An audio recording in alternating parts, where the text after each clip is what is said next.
Welcome to the Minimalist Educator Podcast, where the focus is on a less is more approach to education. Join your hosts, Christine Arnold and Tammy Musiałowski, authors of The Minimalist Teacher and Your School Leadership Edit, a minimalist approach to rethinking your school ecosystem, each week as they explore practical ways to simplify your work, sharpen your focus, and amplify what matters most so you can teach and lead with greater clarity, purpose, and joy. In this week's episode, we're discussing a powerful tool that can often be overlooked in our schools, and that is the use of humour. We're exploring how humour can show up in our classrooms and our staff rooms, and why it matters more than you might think. So we hope you enjoy listening to this episode and thinking about how you might be able to use a shared smile in your school. Hello, everyone, and welcome to this week's episode of the Minimalist Educator Podcast. Today, Christine and I are going to be chatting a little bit about a book that she has read around humor, which she's going to tell us a little bit about. And then we're going to connect that to our lives in education. But before we start, of course, how are you today, Christine? I'm good. I'm very happy to be talking about humour. How are you, Tammy? Yes, I'm good too. I like to think that each of us has our own sense of humor when it comes to, all different kinds of things. So I think this will be a fun topic to talk about. I think so too. So yes, I recently read the book Humour Seriously, which is written by two authors, Jennifer Aker and Naomi Bagdonas. Apologies if I have pronounced your name wrong, Naomi. But yeah, it was a really interesting read about humour, because I think sometimes we think of it as, a silly pastime, you're joking around with friends or watching a comedy movie, and you don't really think about it in terms of your professional life. Or I haven't necessarily thought about it in terms of my professional life, but this book really changed that perspective and made me think about how actually it can be quite strategic and helpful in the workplace. So yeah, it's not just about having fun. I think the research, especially now that they're doing so much neuro research, we can see the power of humor, of having funny moments. It's all releases all of those feel good hormones, right? So like dopamine and oxytocin, things like that, that make people feel really good. And of course, why wouldn't we want more of that in our work day, right? Yeah, exactly. I think too, we can overlook the importance of having, obviously we don't plan like, here's a dopamine moment, it's not like that. But if we can be, like you said, strategic about some of the things that we want to be, add humor to, it can just release a lot of stress for people because it lightens the mood. It lightens sometimes the intense feelings of whatever's happening in a school. And it doesn't mean that we have to make light of things, because there are some things that are very serious that we are working on and through.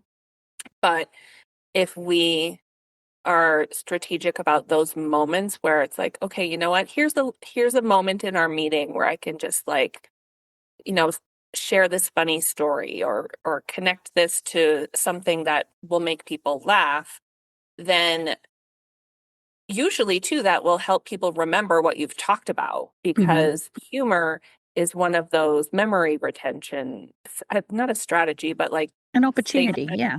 Yes. Yeah. Because think about all of the funny movies that you've watched over time, right? And like, how often do you remember just funny lines and they stick in your mind, or a certain scene in a movie? And so if we can build that into our daily, or, once in a while, we build that in for people, with whether it's our students or colleagues, that's going to help people, feel a little less stressed, but also help them remember what we've been talking about or the importance of something. And so it's a good well-being booster for sure. Absolutely. Absolutely.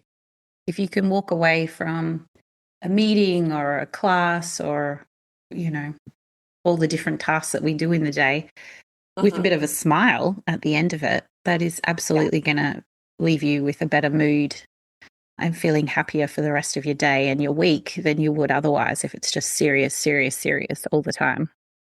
Yeah, yeah, for sure. That can feel very draining. And so humor adds that feeling of lightness because we're changing our facial expressions. We're using different muscles. We're laughing or smiling, which, is just a different type of energy versus when we're frowning or scowling over something. And I mean, no one wants to be in that place of seriousness all the time. It's really hard to stay there. So kind of that variation in emotion is helpful for people. For sure. I know for me personally, I think, especially in the first years as a teacher, I thought to be professional, I had to be very serious. I thought I had to be very, nothing's a joke, nothing's silly. You have to be very serious. I think partially I've looked very young when I first started teaching, so I didn't want to add on to this youthful face with silliness as well, because I thought, no one's going to take me seriously. No one's going to give me a job. Like, come on. And I think as I've taken on extra roles in schools as well, the same thought has come back to me again. Like, I have to prove that I can do this work. So that equals being serious. And I think I've really felt that and therefore kept my humor to outside of school. Or if it's in school, it's with, your besties that you have. Like, we'd always have a joke around when we worked together. But then when I was in a staff meeting or in a meeting with team members, I would always put the seriousness back on again to try and, achieve that professional look so people would think I was capable. But reading this book has really made me realize that you can use humor to build those social connections, and actually it enhances how much people trust you, how confident people think you are. If you're willing to stand up in front of a meeting and make a joke, people just see you as a confident person. And so you might actually be able to build trust and social connection and approachability and everything if you do actually take time to have those silly moments and have a joke with people, which I had never thought of before. I had always equated professionalism with being serious. I don't know about you, Tammy. Yeah, I think that's a good reflection to have. I'm trying to think back, just some people I've encountered, even back when I was a student, like who did I connect with the most from my teachers? And it was usually teachers who had a sense of humor. Right. Yeah. Because they would just make funny jokes about some like things I don't remember, but I just like you remember how you feel, right? And so those teachers were the ones that I had better relationships with. In fact, I'm remembering now when I was in grade 8, my teacher, his name was Mr. Pepin. He was this French man who had a bit of an accent, and he was just really hilarious. Like, he was always making jokes. And I was in the drama club, and so we had to create some kind of skit for some reason, and I impersonated him. And so, yeah, so I was just, doing some of the silly things that he would do and just, exaggerate those things. And I wouldn't have done that had I not felt comfortable with him as a teacher and knowing that he would just see it as also humorous. Because that play I did in front of the school, as far as I remember. Wow.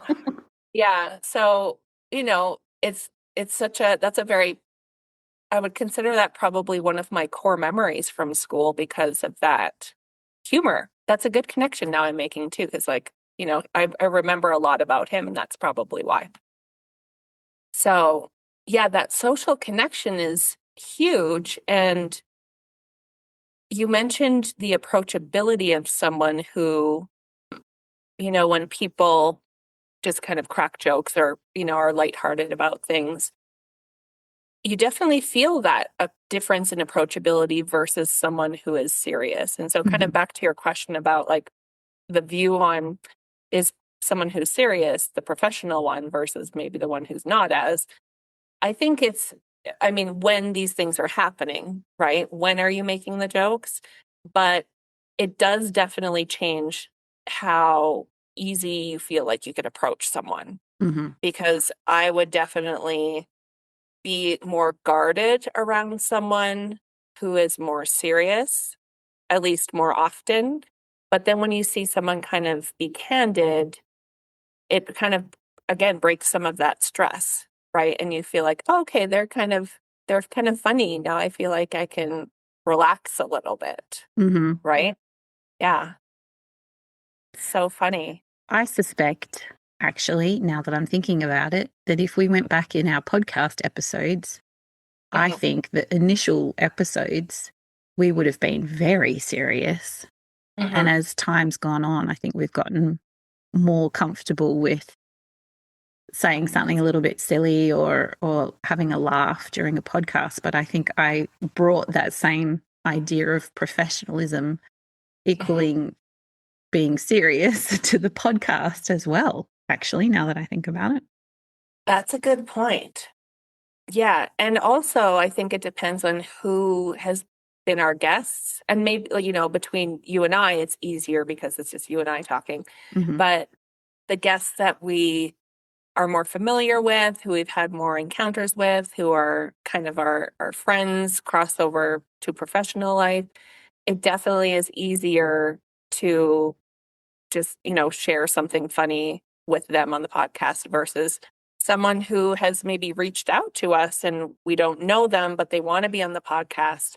And so, you know, we have to get to know them very quickly in a short amount of time. So we don't know if having, you know, being funny or cracking jokes is going to be the right thing for the person coming on. So yeah, no, that's an interesting point too. I'm going to have to go back and listen to some of those older episodes. Let's hope it doesn't mean serious equals boring as well. Right. Oh dear. So another thing the book brings up is this idea of different styles of humor, and the authors describe 4 different types, and they've kind of got it on 4 quadrants. They've described it by 4 quadrants. And then you can do a little quiz to find out which kind of humor suits you, which is quite interesting to go through. So on one end of this quadrant, of this spectrum, you've got this kind of like almost like a nicer, kinder sort of humor where you might make fun of yourself rather than other people, or it's, you know, affiliative humor. So you're really thinking about how you can bring people together. And then on the other end, it's more of the like jokes at other people's expense, you know, self-defeating, or like, you know, that sort of stand-up comic routine where you're kind of taking people down or making fun of them in the moment and things like that. So it is quite interesting to see that, and I definitely felt like, oh yeah, no, I'm the self-deprecating humor. I'm constantly making jokes at my own expense all the time.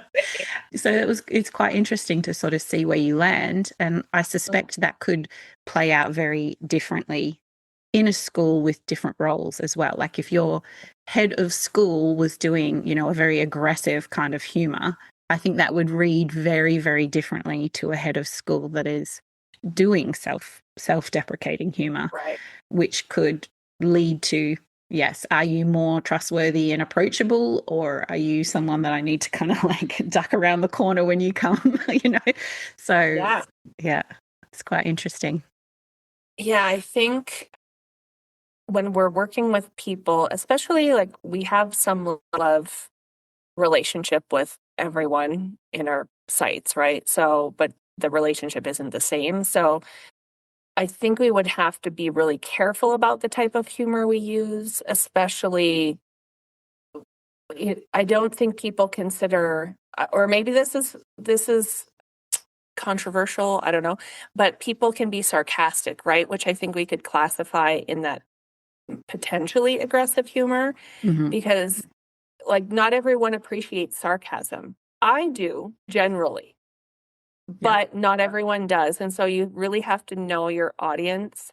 And I think that kind of humor, or whatever you want to call it, is you have to be really careful with the age at which you're like trying it out.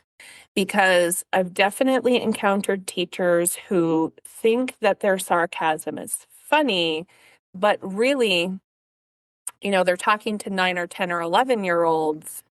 Some of them get it, some of them don't. And the joke, if you can call it that, is kind of at their expense. And so some kids are like kind of laughing then at this teacher's joke, or like, mentally like making that connection with the teacher, like, oh, I get what you're saying about so and so, which is not a place where we want kids to be. Like, we would want them to be, okay, if you're going to be funny, like do some kind of silly joke where it's about, I mean, it can be about yourself if it's like truly something silly, right? But yeah, that's such a tricky place, because I've definitely been in that spot where I've taught, third or fourth grade, and there's some kids who get the like sarcasm, but it's not, it was never about anyone in the class. But I'm like, oh yeah, I can't do that because not everybody gets it. And I do want, if I'm going to joke, I want everybody to get it. So at least maybe some people will laugh at it. Absolutely. And yeah, if you Yeah. try sarcasm like in a kindergarten class, like it's going over everybody's head. Like no one is getting that joke at all. Maybe you're a teaching assistant over the other side or something, but that's about it. But adding on to that, I think, I work with a lot of English language learners, and you got to be real careful with your jokes because it might only be funny in English. So if they're still learning English, that it's not going to land at all. And, we also want to be like, we don't want to use the kind of humor that is making fun of another culture or another group of people. That's, never going to be appropriate in a school context for sure. So yes, you do have to think about the context that you're in, the people that you have in front of you, and the age of people as well, for sure. I think that's a very important point to make when you're thinking about using humor. Yeah, for sure.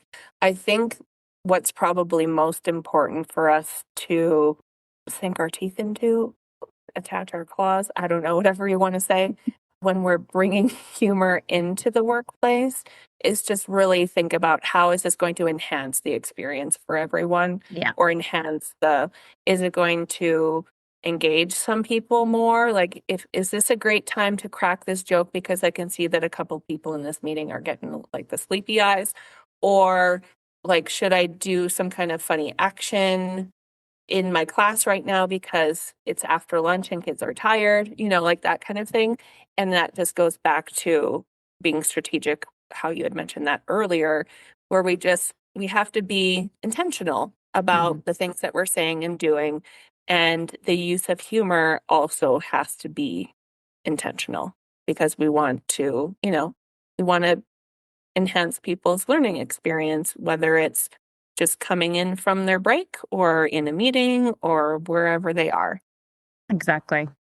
So I think what we're saying here, Christine, is that we can use humor as not only, intentional moments in our day with the encounters that we have with people, but we can also use it as a way to, I don't know if mitigate's the right word, but at least work through or around when people are feeling a little bit burnt out or tired, and just to make light of some situations. Because you know how we can add stress to ourselves when we think about like, oh, that was such a terrible day or blah, blah, blah. And we make things heavier than they need to be just because of how we're feeling. I shouldn't say just because, but because of how we're feeling. And so if we know that we have a colleague or a friend or someone, or we can be the source of humor to help alleviate some of that feeling of like, I don't want to be here, or I just am so tired. That's a really good intentional way to use some kind of humor. Dad jokes even, like, even though as bad as they can be, sometimes that's all you need, just to get somebody to smile again. Yeah, for sure. I think it could be a really powerful tool to help people in those moments when they're feeling a bit overwhelmed. Mm-hmm. Again, though, we were just talking about be cautious and so on. Yeah. I'm just thinking about how one of the symptoms of burnout is getting cynical. Mm-hmm. And we've talked before on the podcast about how easy it is when you're getting in that cynical mindset, how you can like start sending all the memes about, Yes. teachers and dumpster fires and all the rest of it. So I like proceed with caution with the cynicism. Maybe you don't want to double down on the cynicism, but definitely some sort of, dad joke humor or that self-deprecating humor in those moments where people are really feeling stressed and overwhelmed, and then you make a joke about yourself. I think that can be really quite powerful to sort of lighten the mood and be like, hey, we're all struggling, we're all having moments, we're all, trying to figure this out in the best way we can. So I think it can be very powerful for sure. Yeah, I agree. I think we could give our listeners a couple of little takeaways or our pair down pointers for just kind of building in some little moments of humor in the day beyond just like, because maybe you're listening to this and you're like, well, I don't know any good jokes, or I don't know how to like make, a situation feel a little lighter with humor. So we have a couple of ideas that you could try.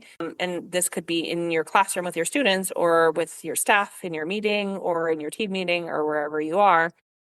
And in meetings, we know that often whoever's holding the meeting will have some kind of check-in, and it doesn't have to be anything elaborate, we know, but it's a good way to gauge how people are feeling at that moment in the day before we start a meeting.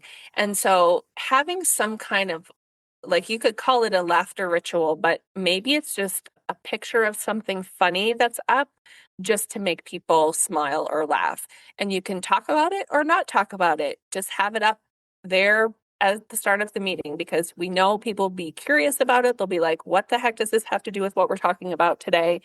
And so it just kind of can release people's mind from whatever they're coming in with. So it doesn't have to necessarily be like, each of us is going to do a check-in and like, where are you on a scale of panda bear today, the sleepy one or the aggressive one? Like, it doesn't have to be like that either, which those are sometimes fun too, but it can just literally be a funny picture that you have posted. Yeah, for sure. Some schools have rituals, as you say, around things like fail of the week, or giving out teacher awards at the end of the school year with best outfit or greatest shoes or whatever. So it's just like those little rituals that bring some lightness and humor in, again, without being at anyone's expense.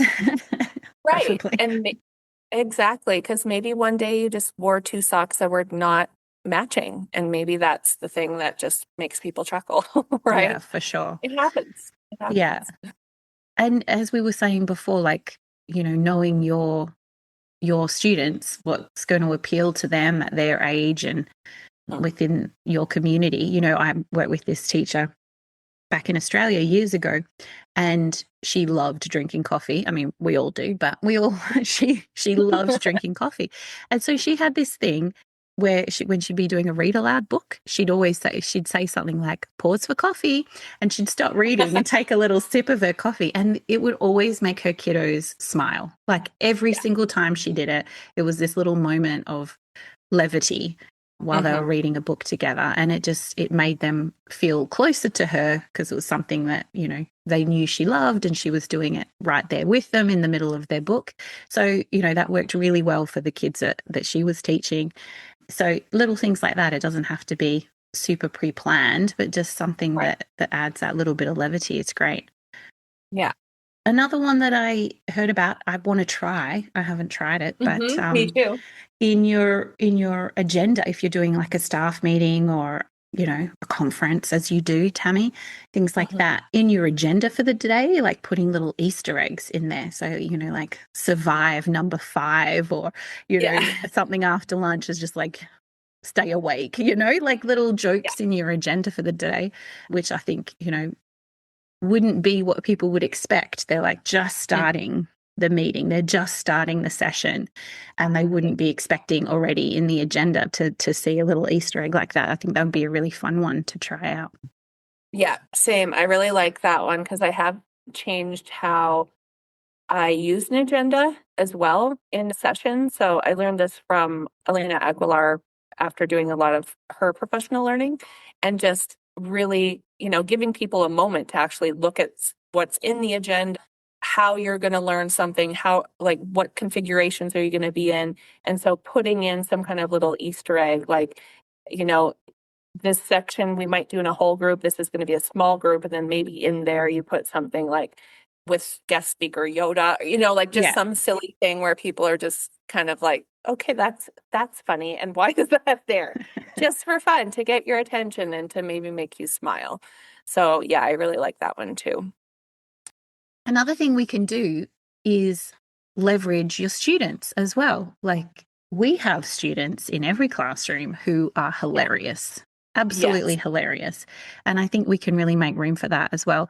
I'm thinking specifically last year, we had one of our teachers who on one day a week would have you can prepare a PowerPoint for us. You can present something that you're curious or interested in, and you can share it with us.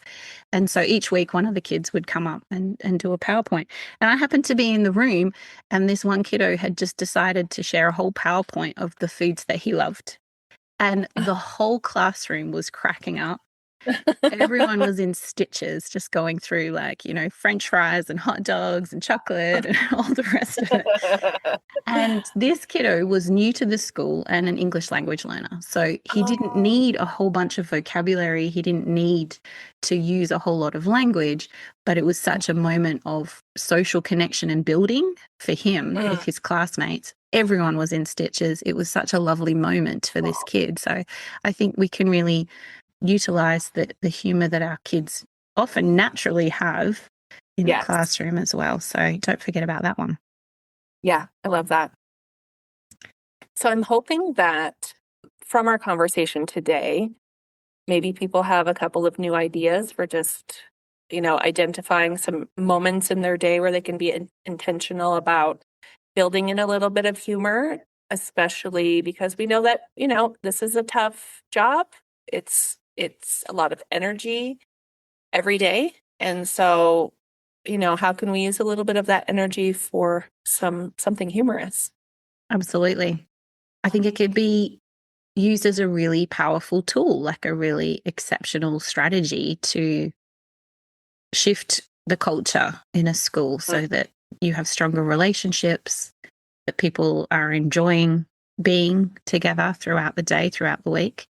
I think it could be really cool if we all started utilizing humor a little bit more. Yeah, I do too. Thanks so much, Christine. Thank you. This episode is sponsored by Plan Z Education Services, supporting educators with forward-thinking professional learning that puts both student impact and teacher wellness at the centre. Driven by a vision to teach less, impact more, they help educators find purpose, prioritise what matters, and simplify their practice. Learn more at planzeducation.com. Thank you for listening to the Minimalist Educator Podcast. Join Christine and Tammy and guests again next time for more conversations about how to simplify and clarify the responsibilities and tasks in your role. If today's episode helped you rethink, reimagine, reduce, or realign something in your practice, share it in a comment or with a colleague. For resources and updates, visit planzeducation.com and subscribe to receive weekly emails. Until next time, keep it simple and stay intentional.